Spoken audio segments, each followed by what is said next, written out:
into another edition of Building the Board. In this episode, we're going to talk about wide receivers because if we learned anything from last year's draft, anything is possible. I'm Danny Sarek, and I'm going to bring in Kyle Yeomans up to the big board. Kyle, it was a shock when CeeDee Lamb fell to 17 last year, and it really shocked people even more that the Cowboys took him because they had more needs than receiver, but that was still a need for them. Their three-headed monster with Lamb, Amari Cooper, and Michael Gallup is unstoppable. So what are the chances the Cowboys truly will look into drafting a wide receiver early on this year? Well, first off, I want to say thank you just of being able to bring up good memories of last year's draft, because that was so much fun taking CeeDee Lamb. I'm going to just nix the fun for 2021. It's very unlikely that the Cowboys do something very similar. And the reason why is because you have those three-headed monster. You have Cooper, you have Lamb, you have Gallup. Last year, wide receiver was a sneaky need. I mean, you needed a slot receiver. You needed that third guy to kind of complete it, because if not, it was going to be either Noah Brown or Cedric Wilson that were going to play the majority of the snaps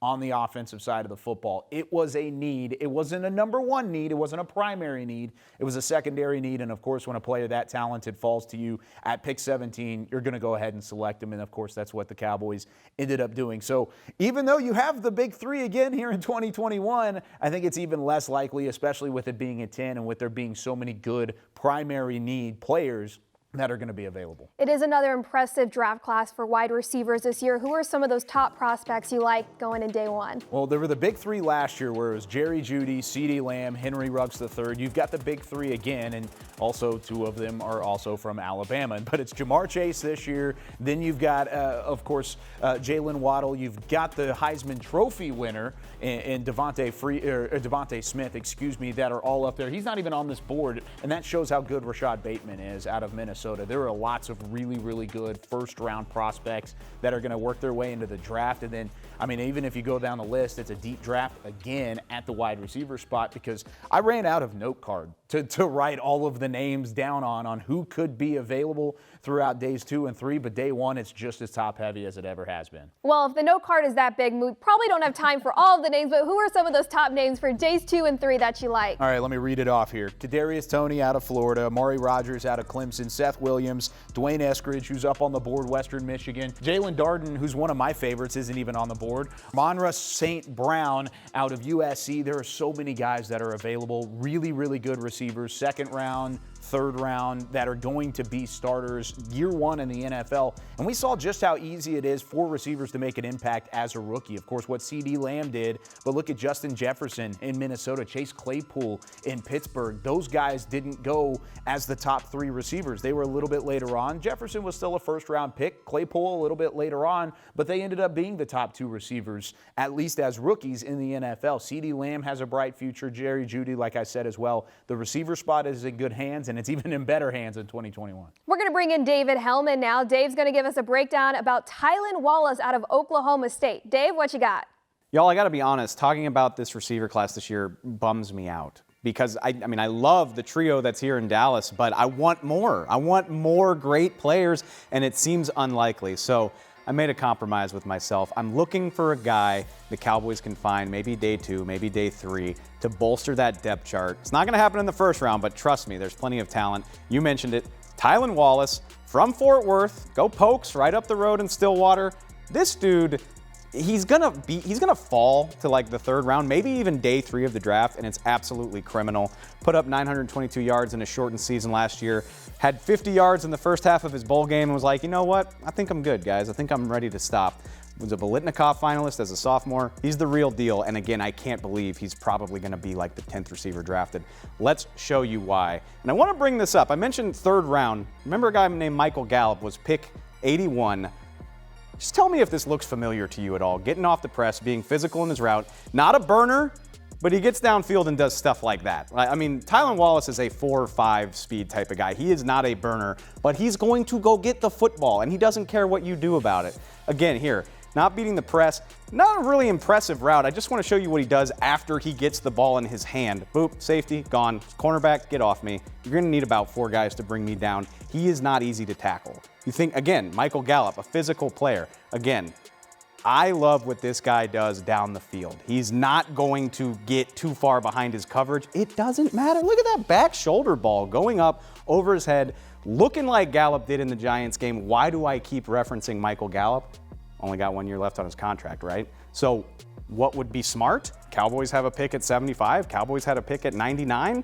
You go grab Tylan Wallace, who can get behind the safety. And I love this because he's got 2 or 3 steps, carries my guy for 5 yards into the end zone. Like, you're not going to deny this guy. And if we're thinking about Michael Gallup, we don't know what the future holds. I'm not trying to get rid of him by any means. But why not just keep replenishing that depth chart? I'm not saying you got to do it at 10 overall, but if a guy like Tylan Wallace is sitting there at pick 99, that is a fantastic way to assure that you continue to have a great receiver core no matter what Michael Gallup does. Besides Wallace, Kyle, who do you like maybe in those later days, since there are so many wide receivers that have the potential to be really game changers in this league? Yeah, you know, it's tough because, like I said, there's a lot of guys there. I mentioned Amari Rodgers out of Clemson. He's very similar. He was a Senior Bowl guy, kind of like Tylan Wallace. I like Tylan Wallace more than Amari Rodgers, but he's a physical guy, like you said, more of a 4 or 5 speed dude who's not necessarily going to blow past anybody, but he's very good with his hands. Had, of course, a great quarterback to work with and didn't put up gaudy numbers, but he was able to make great plays for Trevor Lawrence and keep that offense upright. And then I even mentioned it, and I'm going to throw it out there. Jalen Darden. You're a North Texas guy. I'm a North Texas fine. guy. It's fine. I think he's really good, but I don't know if he necessarily fits the Cowboys. I think in terms of a slot receiver, I think he's as good as they come. He's very quick. He's a 4.4 guy whenever it comes to the speed, and my goodness, he torched all sorts of players in college. He had so many touchdowns, 39 total career touchdowns for Jalen Darden. So I have to throw his name out there if I have a chance at these day 3 wide receivers. They have 6 picks on day 3. You can't, I mean, again, the need is not there. Sure. So what? We got 10 picks. A class this stacked, if you see a guy you like, I say go for it. That's where that could be trouble, though, a class this stacked, because a lot of those top 10 picks before the Cowboys, wide receiver is not a major need for those teams as well. Remember, though, who drafts directly after the Cowboys? Oh, the Eagles and the Giants. Which of these top receivers would you least likely to see in the division, Dave? Which I'm about to bum people out because I think the one I'd like to see the least, and trust me, they're all great. I just have a terrible feeling like Jalen Waddle is going to be a Giant or an Eagle. Yeah. The value is too good, and he is too dangerous. He is super fast.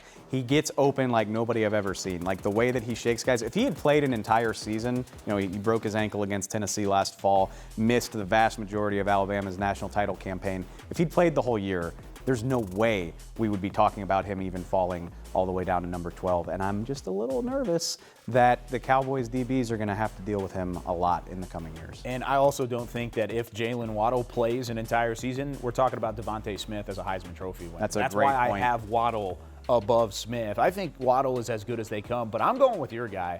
If somehow Jamar Chase falls to the NFC East run of 10, 11, 12 picks, 1, I would be surprised. 2, I would be terrified because I do not want to see him in the division at all. I think he would be a matchup nightmare for all of our secondary, and I think if you're looking at the Cowboys, that would be a nightmare scenario. Luckily, I think that Jamar Chase goes in the top 10, and it's going to be a choice between Waddle and Smith, but I'm right there with you, Dave. I think either one of those guys sends shivers down my spine. I wouldn't be totally shocked to see both of them wind up in the division. So, well, you know, this is supposed to be like a happy and fun segment. We're building the board for our opponents. Yeah, exactly. This is fun. That's the full breakdown on the wide receiver position group leading up to the draft. Be sure to stay tuned to DallasCowboys.com as we cover every other position here on Building the Board. For Dave Hellman and Kyle Yeomans, I'm Danny Surratt. Thanks for tuning in.